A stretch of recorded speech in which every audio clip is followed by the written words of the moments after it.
但有没有发现这几年来，在网络上要跟意见不同的人沟通越来越困难？台湾有人怀疑总统大选作票，层出不穷的歧视性言论；美国有全球暖化否认者，地平说阴谋论。It's not because we can't prove it's a globe. So what is that then? What am I looking at if I'm not looking at live pictures? You're looking at CGI.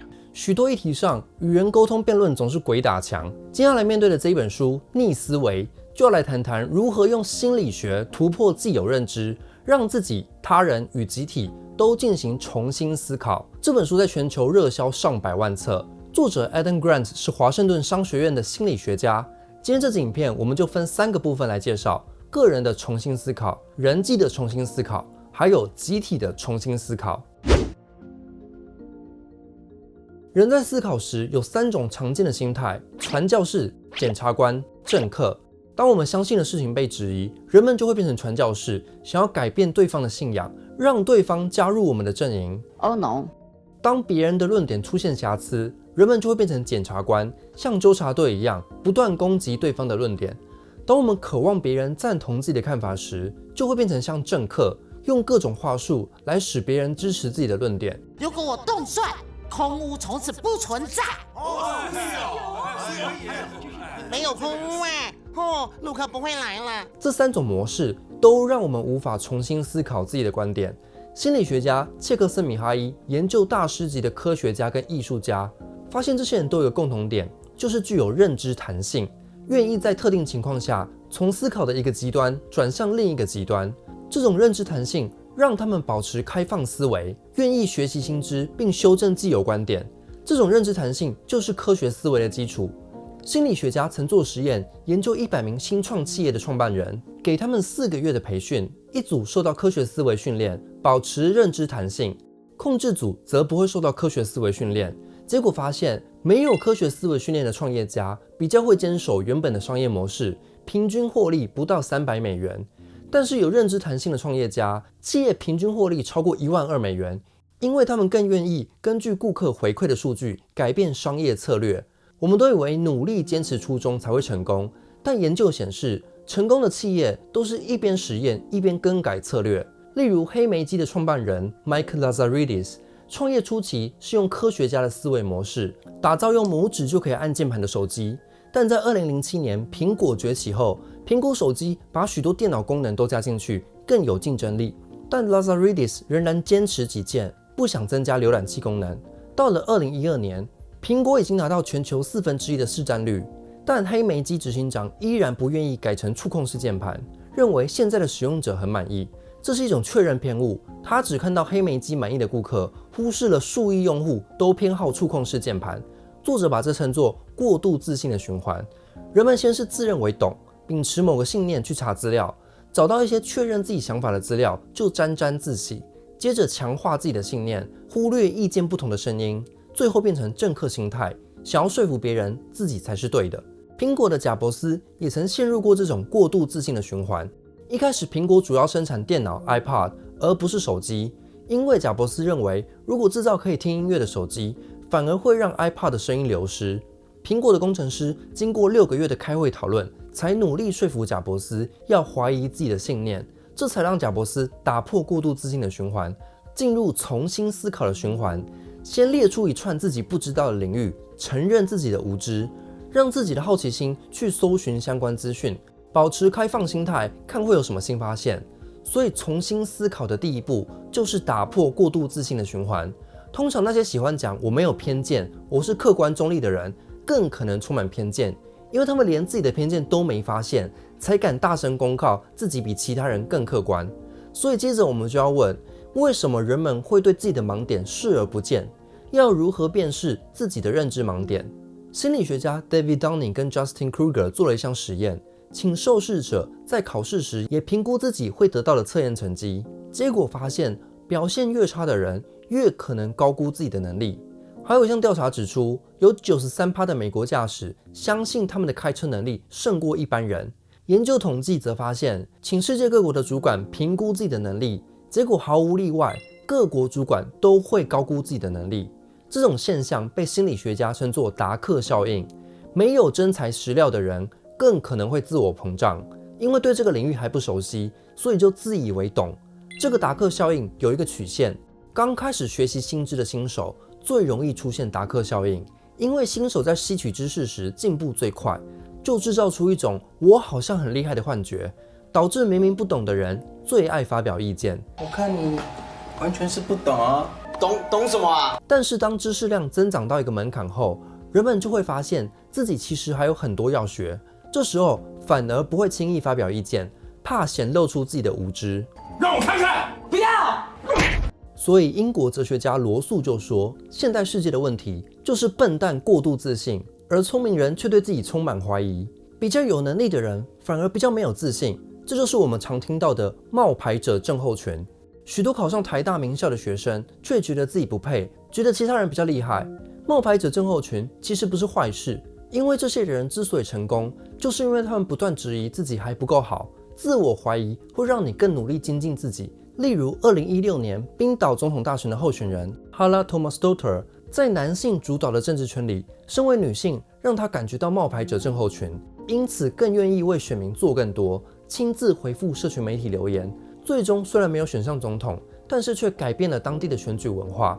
相比之下，冰岛的央行理事长 David Arduson 没有经济学知识，上任后把银行私有化，导致2009年金融危机时冰岛破产。正是他对经济学的无知，让他产生达克效应，过度自信。后来为了逼他下台，冰岛国会甚至通过一条新法案，要求地方行政官员必须要有经济学硕士。所以重新思考的第二步就是注意自己能力跟自信的平衡。接下来重新思考的第三步是接受犯错，因为错误是学到新知的征兆。哈佛大学曾做过一项心理学实验，让学生讲述自己的立场后，派出法学院学生攻击他们的论点，看他们会有什么反应。有些人乐于接受批评，但也有些人固执己见。例如，有一位学生坚信工业革命是人类的灾难，科技伤害了大自然，又腐化人心，让人欲求不满。如果科技继续发展下去，人类社会就完蛋了。这个人不接受自己的观点被质疑，后来还成为了一名天才数学家。但是他的反工业社会思维越来越偏激，竟然使他策划用炸弹炸死了3个人。这个人就是美国知名的连环炸弹客 Ted Kaczynski。如果当初他在哈佛做心理学实验时能够质疑自己的看法，是不是就不会发生这么极端的事情？心理学家研究人的大脑活动发现，当我们的核心信念受到挑战时，会触发大脑的杏仁核，这是人类比较原始的脑区，在远古时代是负责迎战或是逃跑的反应。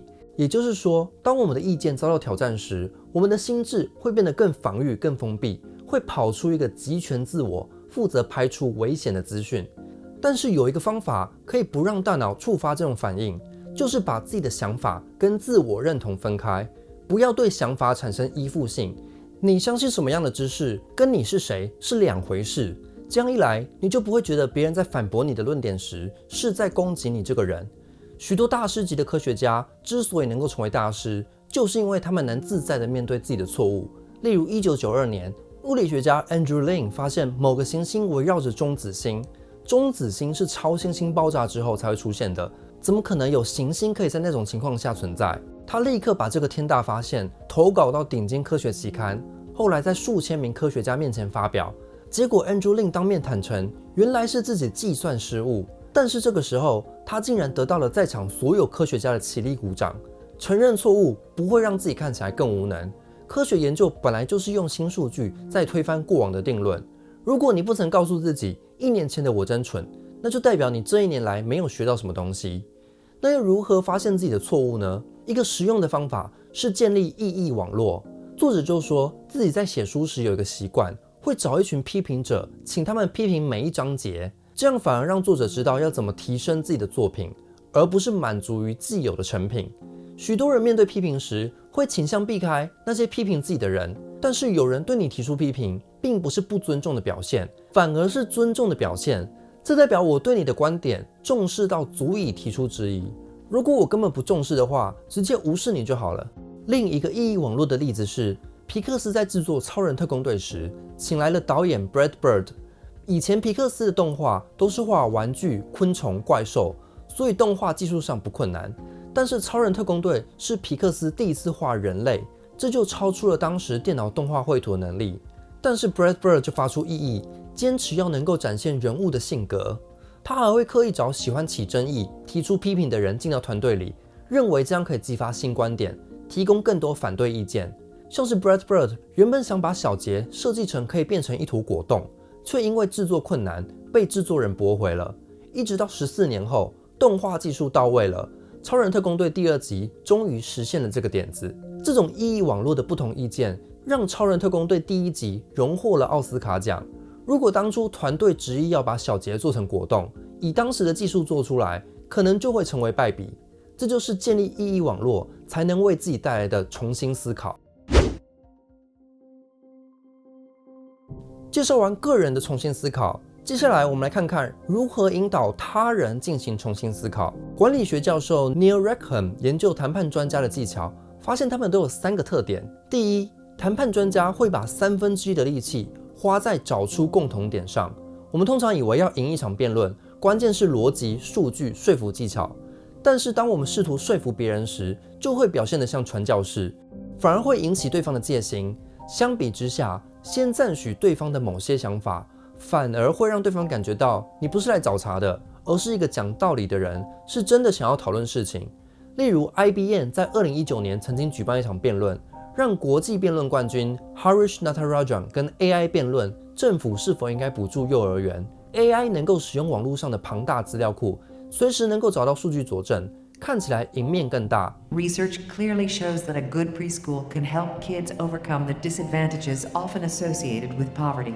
The OECD has recommended that government subsidize pre-primary education to boost performance in poorer areas. 但是让我们来看一下 Harish 的辩论技巧。If we believe preschools are good in principle, surely it is worth giving money to subsidize those. But I don't think that is ever enough of a justification for subsidies, because there are multiple things which are good for society. That could be in countries like the United States, increased investment in healthcare, which would often also have returns for education, which the OECD would also note is probably very beneficial to deal with poverty. Harish 先是赞成对手，说 AI 提出的数据是正确的，补贴幼儿园的确对弱势学生有帮助。接着再论证说，只有这样的数据是不够的，因为要处理贫穷问题，不一定要补贴幼儿园。这就让他先跟对手取得了共识，讨论起来才有效。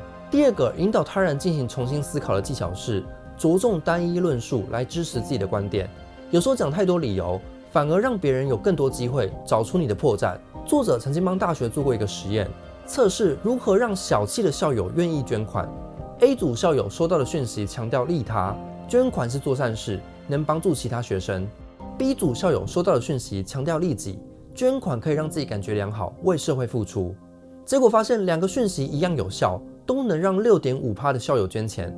但是如果校友同时收到这2个讯息，捐款率反而降到了 3%。为什么呢？因为当你用多个理由说服别人时，感觉就像是传教士，刻意为之，反而会引起人的防备之心。与其用多个理由支持自己的论证，不如用单一论述，才像是真诚的对话。第3个引导他人思考的谈判技巧是避免使用强烈字眼，可以多利用问号来结束一个句子。许多谈判专家会刻意表示好奇说，所以你看不到这项提议有任何优点吗？这种问法有助于让对方走出过度自信的循环，重新思考议题。你不必说服对方自己是对的，只需要用各种问题打开对方的好奇心，邀请对方一起质疑原本的想法，让他们的好奇心自动引导他们去找答案。这种重新思考的心理学也可以让我们处理社会的歧视、偏见问题，因为许多的偏见跟歧视是从小默默学习到的，所以我们也可以反学习自己曾经接收到的偏见。例如心理学家研究发现，许多去过外太空的太空人回地球后思维都改变了，他们会产生一种全球意识，更关切整体人类的利益。像是美国 NASA 太空人 Jeffrey Ashby 就说，在地球上的人是命运共同体，如果大气层破了，全人类都一起遭殃。从太空中看地球，你就会感觉到地球上的人都是一家人，国际之间的许多纷争突然就变得不重要了。这在心理学上叫做盖棺效应。当你从外部看整个群体的盖棺，就会认知到他们其实有许多共同之处。一个引导对方重新思考的经典案例是美国知名黑人音乐家 Daryl Davis。美国的3K 党相信白人至上主义，认为黑人都有犯罪基因，是社会乱源。Daryl Davis 竟然就跑到3K 党的聚会现场，跟这些人直球对决。首先就问对方一个问题 ：How can you hate me when you don't even know me? They've never had an answer that they can come up with that justifies how they can hate me. 先以提问的方式让对方质疑自己的观点，而不是一来就急着要改变对方的想法。接着再找出双方的共同性，像是共同喜欢的音乐，让对方意识到肤色背后所拥有的共同人性。在过去20年 ，Daryl Davis 不断用这种方式跟3K 党对话，这些人才发现自己许多对黑人的偏见其实是从小受到家庭教育灌输的。Daryl Davis 引导他们重新思考自己的偏见，最后成功让超过200名3K 党成员对黑人改观，离开了3K 党。I consider Frank to be my friend. I consider Daryl to be my friend as well. 这就是利用了引导对方重新思考的心理学。最后，我们来看看如何让集体重新思考。心理学家 Peter Coleman 在哥伦比亚大学设立了一个困难对话实验室，让意见相反的2人配对在一起辩论。辩论前，双方会拿到一个枪支管制的讨论文章，文章呈现正反双方的观点。之后，这2人讨论时，有46%的机会可能达成共识。接着再做另一组实验，让受试者看到的文章呈现多元观点，而不是非黑即白。结果竟然让100%的受试者在讨论时都达成共识。受试者的对话被录音起来，实验结束后放给他们听。结果发现，那些达成共识、有成效的对话，会有更多样化的情绪，像是生气、好奇、焦虑。在对话过程中，会不断修正自己的感觉。相比之下，没有成效的对话，情绪都非常单一，因为讨论都是固着在原本的思考上。这个实验揭露了我们以为要走出同温层，只要去聆听立场不同的意见即可，但是这种做法很可能只会强化自己原本的想法，认为对方很蠢。可怜呐！这叫做二元偏误，就是把复杂的议题简化成只有正反双方的意见。人类心理为了方便理解议题，很自然会出现二元偏误。要避免这种偏误，就必须还原议题的复杂原貌。例如，在2020年调查发现，54%美国人认为气候危机是个威胁，但有18%美国人不相信有什么气候危机。媒体习惯把人们分成2派，承认气候变迁跟否认气候变迁的人，但实际上，光是在美国就有6种阵营。气候怀疑论者跟气候变迁否认者不一样，他们会去阅读科学资讯，然后说怀疑这些结果，认为怀疑才是科学研究的精神。但是这些怀疑论者的声音常常被忽视，气候科学家会把他们归类为否认者，说他们都是一挂的，不科学，这就阻碍了真正的对话。而在光谱的另一端，多数气候科学家虽然都承认气候危机，但是这些人看起来是一挂的，其实他们提出的解方也都很不同。所以如果忠实呈现光谱上的6个立场，其实就会增加讨论的复杂度，这就不利于媒体报道。所以媒体只能把它们简化成支持跟反对气候科学的2派人马。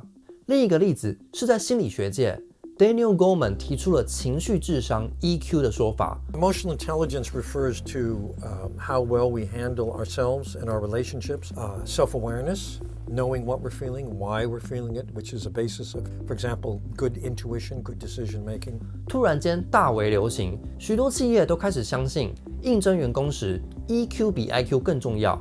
后来在2016年，另一位心理学家 Jordan Peterson 写了一篇文章反驳，说根本没有 EQ 这种东西，这只是心理学家自我行销的骗局。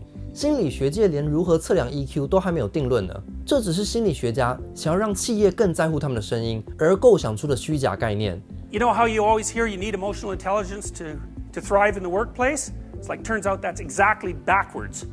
Disagreeable people do better as managers in the workplace. So it's actually if you lack emotional intelligence, you're more likely to be an effective manager. 那这场辩论到底谁对谁错呢？作者认为，事实上情况是更复杂的。心理学界认可 EQ 存在 ，EQ 在实验中是具有预测力的因子，但这不代表另一派的说法就是对的。EQ 并没有真的比 IQ 更重要，而是要看工作性质，像是服务业、跑业务这类的工作 ，EQ 就会比 IQ 重要。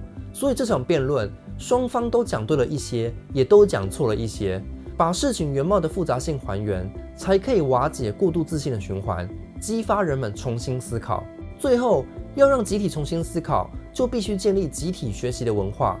这通常需要从领导人做起，像是许多大学教授每年都教同一门科目，课纲也都沿用去年的，老师自己都没做到重新思考了，又如何能够要求学生重新思考呢？美国哈佛大学的哲学家 Robert Nozick 就坚持每年都教新课程。他教过各式各样的课，真理、神经科学、苏格拉底、俄国革命。对他来说，开自己没开过的课，等于是跟学生一起学习的机会。作者自己是心理学教授，他会在课程规划上故意让最后一堂课留白，让学生分组讨论，提出自己的想法，看最后一堂课想要上什么。这就让学生必须重新思考自己到底想从这门课得到什么，不是被动接收老师的知识，而是主动学习。同时，作者也曾担任过比尔盖茨基金会的顾问，来帮助他们的组织建立心理安全感。因为团队里虽然有各领域的专业，但是大家都怕讲错话会冒犯到比尔盖茨，导致团队里的人都不敢提出大胆的想法。作者做了一个实验，让 A 组的管理阶层主动询问员工可以如何改善公司，这在短期内可以提升心理安全感，但却没有办法持久，因为总是有些主管不喜欢听到被批评。B 组受试主管则是跟员工分享团队曾经受益于员工的批评，公开承认公司还有可以改进的地方，这等于是向员工展示主管可以承受批评，也就是把展现弱点给正常化。当上级愿意展现自己的弱点时，团队的心理安全感反而会上升，因为他们感觉到上级也会犯错，也需要进步。后来，作者又受到 Jimmy Kimmel 脱口秀的启发，有一个桥段是请艺人念出 Twitter 上骂他们的推文。Elizabeth Olsen has weird thumbs. It's true, I do. I have weird thumbs. Ever notice that Samuel L. Jackson looks like a snapping turtle? I'm not being mean, but why does Anderson Cooper remind me of dinosaurs? 作者把这招也用在组织管理上，员工可以在字卡上留下不爽公司的地方，主管主动念出来，并承认自己哪里可以改进。这种仪式有助于减少上级的权威感，这就是领导者自己带头做起，带领团队进行重新思考。今天的影片，我们介绍了颠覆思考的心理学。首先是个体的重新思考，记住你的看法不会定义你的自我认同，小心达克效应，对自己过度自信可能反映出你的无知。发现有错误被纠正是好事，恰好是更正想法的契机。再来进到人际的重新思考，寻找不同意见背后隐藏的共同点，与其使用多个论点，不如用一个主打论点来讨论。不要花时间说服对方相信你，而是练习更好的聆听对方，用提问来让对方愿意重新思考。最后是集体的重新思考，让有争议的主题呈现复杂的面貌，而不是非黑即白的是非题2选1。打造主动学习的文化，领导者自身要能够接受质疑挑战，才会带领群体建造心理安全感，带领整个团队重新思考。如果你想知道更多颠覆思考的心理学，那就一起阅读这本《逆思维》，带你打破常规，大胆反思。留言加分享这支影片的脸书贴文，就可抽《逆思维》1本。本期影片由频道会员赞助播出，也欢迎你加入 YouTube 频道会员，支持节目长期运作。